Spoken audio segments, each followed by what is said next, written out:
Alors l'actualité, c'est simple, c'est la candidature de Mme Clinton. And I hope you'll join me on this journey. Je crois qu'il n'y a qu'elle au monde. D'ailleurs, j'entendais des commentateurs qui nous disaient que dans le Parti démocrate, sous-entendu à gauche, le Parti démocrate, c'est pas du tout à gauche. Aux États-Unis, c'est elle la figure dominante, il n'y en avait pas d'autre. C'est complètement fou, évidemment.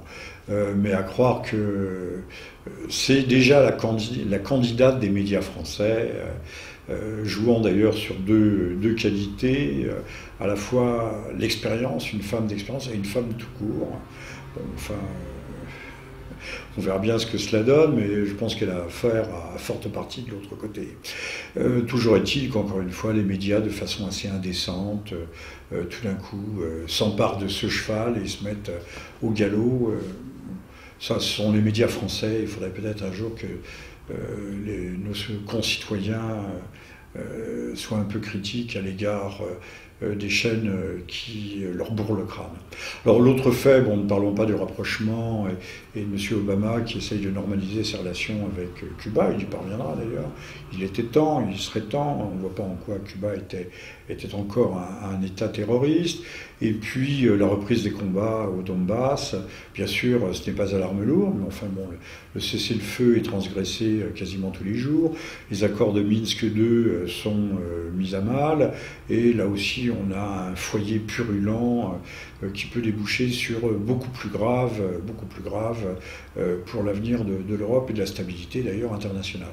Maintenant, le grand fait qui a dominé l'actualité la semaine dernière, c'est évidemment l'affaire Le Pen, là aussi montée en épingle avec la surréaction de sa fille. Et donc Jean-Marie Le Pen sera convoqué devant le bureau exécutif siégeant en sa qualité de structure disciplinaire. À telle enseigne que certains se sont posé la question de savoir si c'était une entente entre le père et la fille pour libérer l'une et permettre un baroud d'honneur médiatique à l'autre. Ce n'est pas moi qui trancherai, mais la question s'est effectivement posée. Alors on examine un petit peu cette possibilité d'un accord interne avec ou sans la connaissance de Jean-Marie Le Pen, mais en tout cas monté depuis l'intérieur du Front National. Est-ce que c'est pas quelque chose qui serait possible ? Oui, non, il faudrait que ces gens soient machiavéliens. Jusqu'à présent, ils n'ont pas fait preuve d'une immense rouerie politique.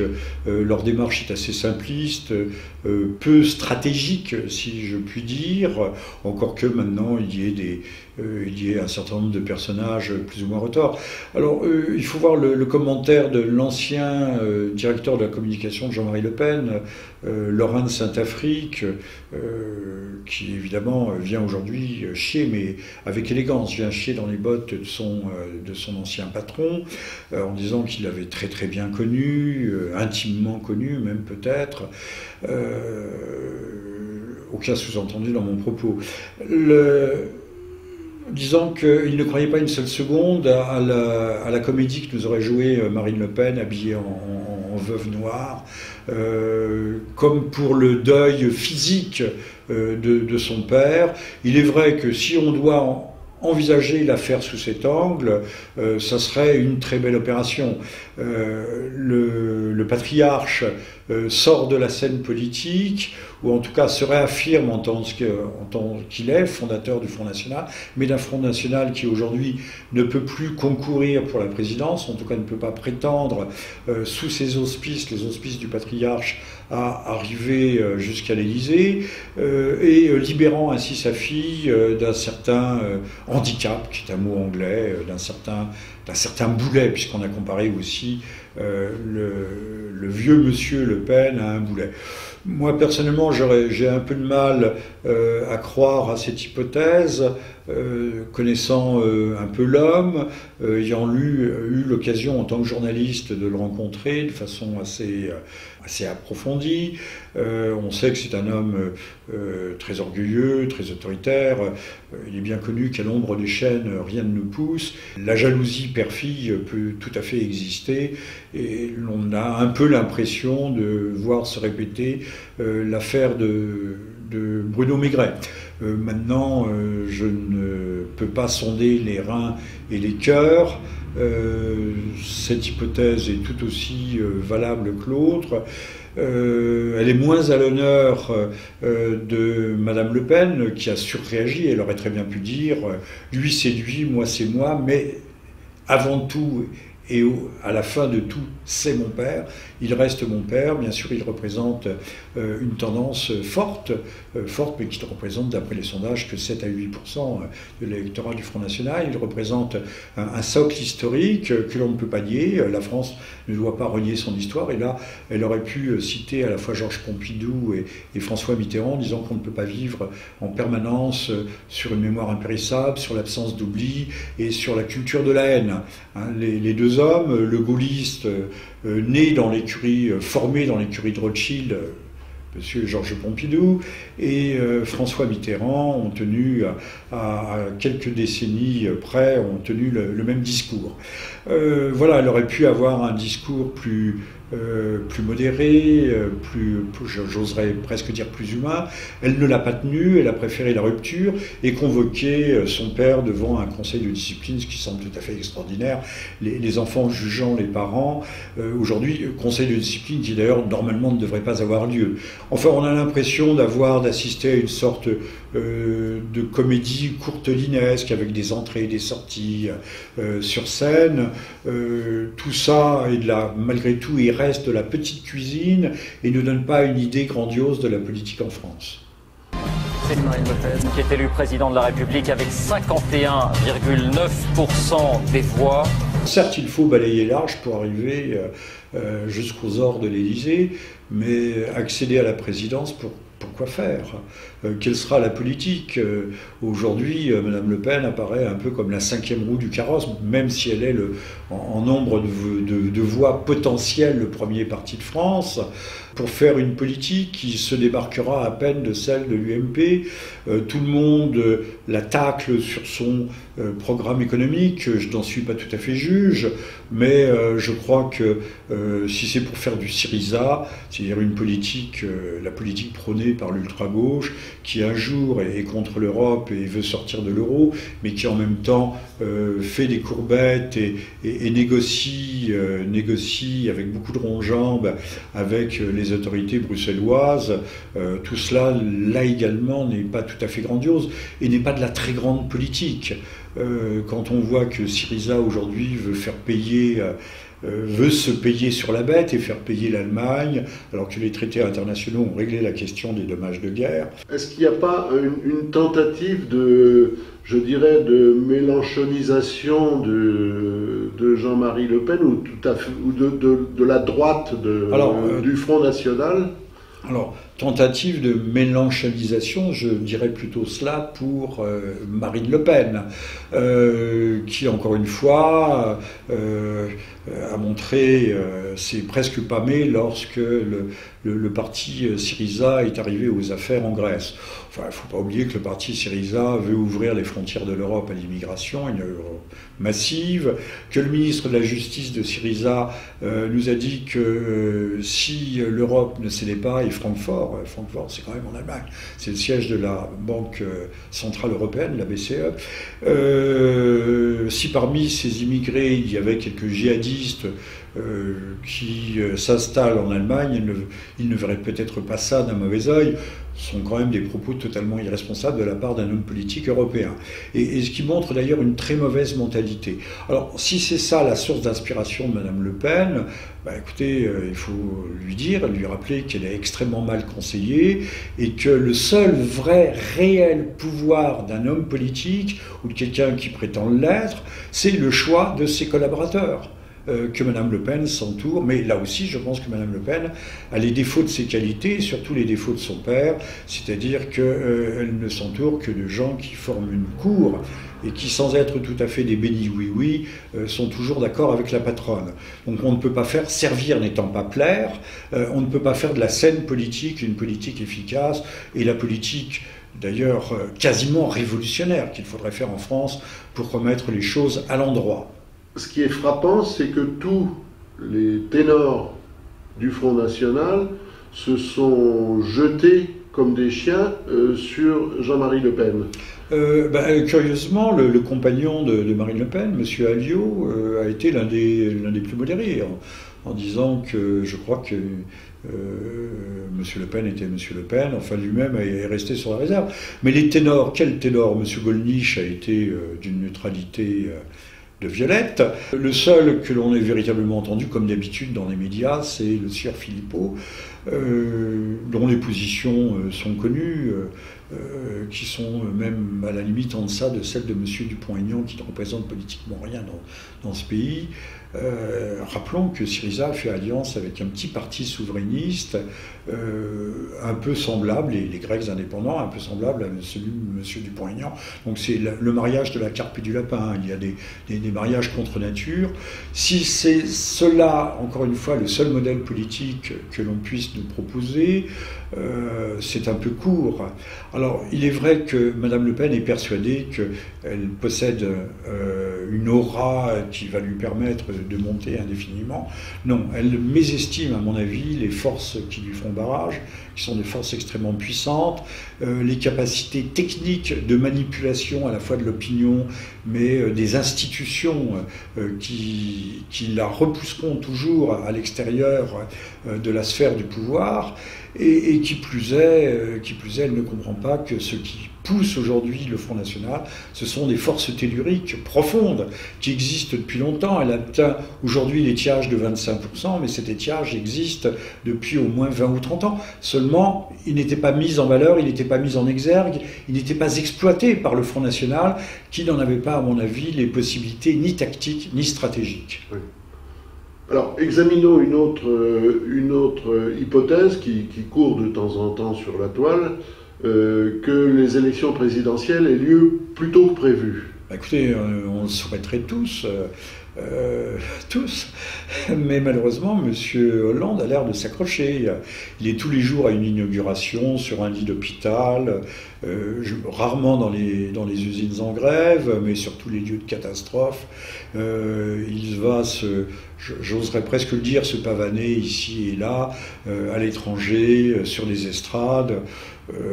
Autrefois, on disait que les présidents inauguraient les chrysanthèmes. Lui, je ne sais pas très bien ce qu'il inaugure, mais en tout cas, il est rarement là.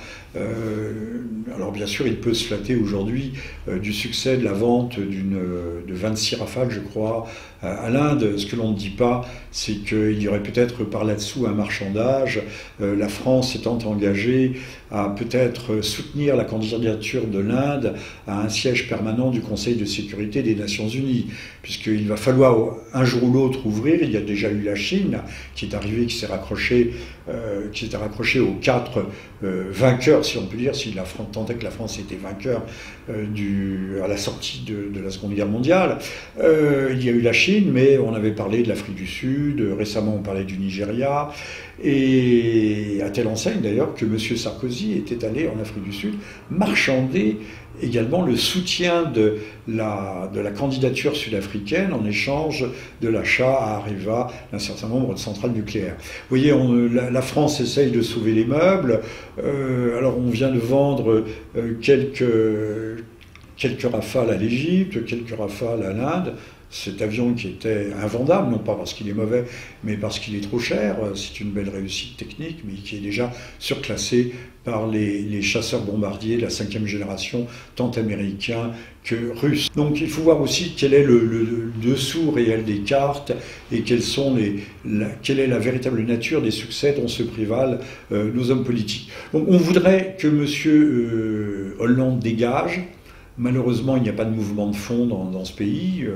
Le peuple est calme, trop calme peut-être d'ailleurs, et donc l'hypothèse d'un départ anticipé, sauf catastrophe économique qui peut intervenir d'ailleurs par la Grèce, je ne dis pas à cause de la Grèce, mais par la Grèce, si la Grèce en est réduite à sortir de l'euro, donc faire éclater la zone euro et donc impacter la construction européenne. Cela peut en cascade entraîner non pas des faillites de banques, la question n'est pas là, la dette grecque tant en Allemagne qu'en France est dissoute dans nos comptes publics ou privés, donc il n'y aura pas de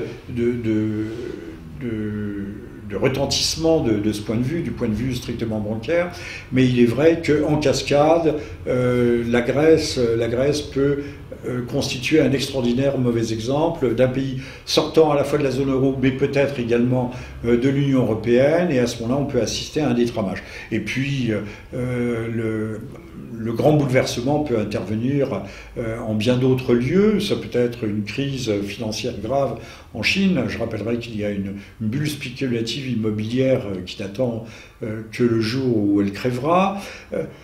Également aux États-Unis, où la dette qui est remboursable, qui a dépassé les 20 000 milliards de dollars, la France, à titre de comparaison, n'est qu'à 2 000 milliards d'euros.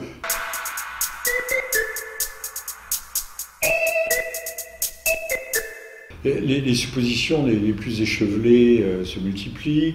Je ne veux pas me faire taxer une fois de plus de conspirationnisme aigu, mais il est vrai que là aussi, comme dans bien d'autres affaires obscures, contrairement à ce que disent d'ailleurs certains commentateurs qui interviennent sur les radios nationales, on ne sait pas ce qui est arrivé au-dessus de l'Ukraine à ce fameux vol de la Malaysian Airlines, il n'y a pas tout à fait un an, parce que c'était en août de l'année dernière, ou en juillet, je ne sais plus. Cet avion qui est tombé, là aussi, beaucoup soulignent l'absence d'un avion qui, percutant la montagne à 700-800 km/h, aurait dû laisser un impact tout à fait visible, ce qui n'est pas tout à fait le cas. Beaucoup soulignent un certain nombre de contradictions. Nous en avons déjà souligné dans un précédent enregistrement. Je ne veux pas me faire, je ne suis pas scientifique, je ne suis pas spécialiste de la sécurité aérienne, je ne suis pas spécialiste des armements, mais c'est vrai qu'aujourd'hui on voit courir des hypothèses qui pourraient être tout à fait, j'ai utilisé le terme d'échevelé tout à l'heure, pour être tout à fait extravagantes, n'en sont pas pour autant tout à fait invraisemblables. Il y avait des manœuvres, on a parlé de manœuvres OTAN, on parle aussi de guerre électronique ou d'autres, d'utilisation, toujours dans une perspective d'ailleurs d'affrontement de la Russie. Alors, ce sont des rumeurs. On sait ce qu'il faut faire des rumeurs et comment il faut les traiter. Mais connaissant les Allemands, je réfléchirais, plutôt je pointerais le doigt sur ce seul point. Connaissant les Allemands, leur rigueur, leur discipline, leur méthode, le caractère extrêmement strict de leur procédure, est-il envisageable, possible, admissible qu'un pilote qui avait finalement peu d'heures de vol, mais qui aurait été dépressif, bourré de médicaments, voire à tendance suicidaire, aurait pu prendre les commandes d'un avion en tant que copilote? Ça paraît invraisemblable. Alors voilà, c'est tout. Je n'en dirai pas plus. D'ailleurs, on ne peut pas en dire plus. Mais rien que ce fait, peut-on laisser, ou alors c'est que la sécurité aérienne doit être revue de fond en comble et devient aujourd'hui, prendre l'avion devient quelque chose de tout à fait risqué. Ça s'assimile ou s'assimilerait à jouer à la roulette russe. Je ne le crois pas vraiment, mais là, il y a quelque chose, comme on dit aujourd'hui en français populaire, qui ne fait pas le tour. Alors maintenant, à chacun d'aller faire ses recherches sur la toile et d'en tirer ses propres conclusions. On termine peut-être ce tour d'horizon par le Yémen. On entend beaucoup de bruit sur ce qui se passe. Beaucoup de bruit sur le Yémen et en même temps très peu. On ne sait quasiment pas ce qui se passe. On sait qu'il y a une coalition qui bombarde. On sait que on met en cause l'Iran. Déjà d'ailleurs, certaines hautes autorités, je ne sais pas si c'est le guide suprême de la révolution iranienne, M. Rafsanjani, qui met des réserves sur l'accord cadre qui a été passé avec les États-Unis concernant la gestion du dossier nucléaire civil iranien.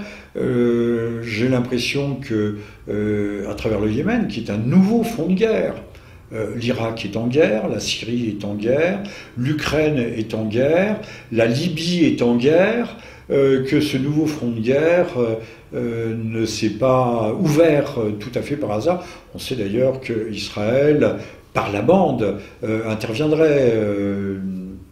Je ne sais pas si l'aviation israélienne, sans doute pas, mais on sait qu'elle intervient déjà en Syrie, en appui, que des bombardements interviennent en appui des troupes ou des bandes d'Al-Nosra, c'est-à-dire Al-Nosra, c'est Al-Qaïda en Syrie. Et donc ce fameux Al-Nosra dont M. Fabius disait il y a peu qu'il faisait du bon boulot.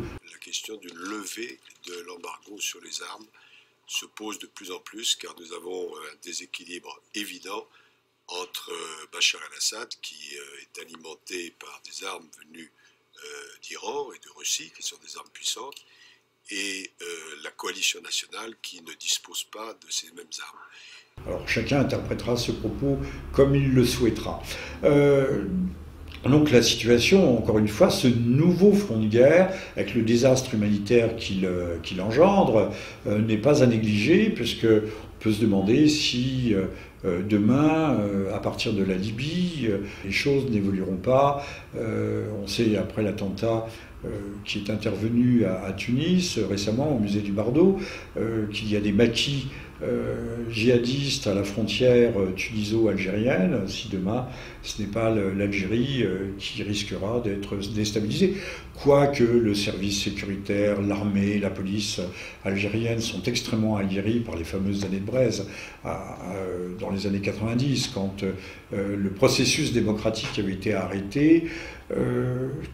On ne sait pas ce que cela peut donner, mais on sent, ou en tout cas on pressent, que les zones de déstabilisation étant en train de se multiplier, elles pourraient gagner de proche en proche et se rapprocher de plus en plus de nos frontières, jusqu'au jour où elles sont à l'intérieur même de nos frontières.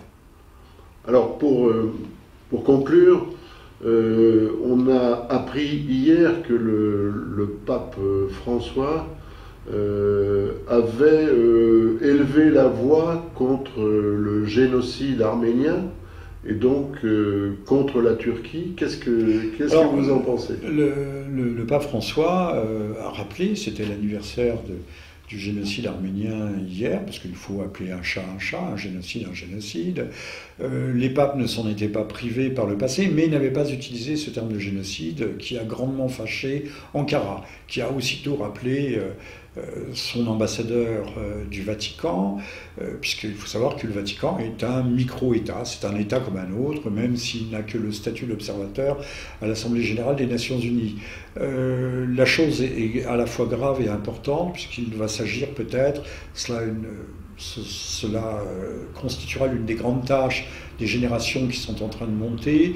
Une des grandes tâches du XXIe siècle, c'est de réécrire de fond en comble l'histoire du XXe siècle et de remettre à plat un certain nombre d'événements qui méritent de l'être et de comprendre les rouages cachés de l'histoire, puisque ce sont ces rouages cachés et cette histoire récente qui aujourd'hui déterminent le monde et surtout le monde tel qu'il ne va pas.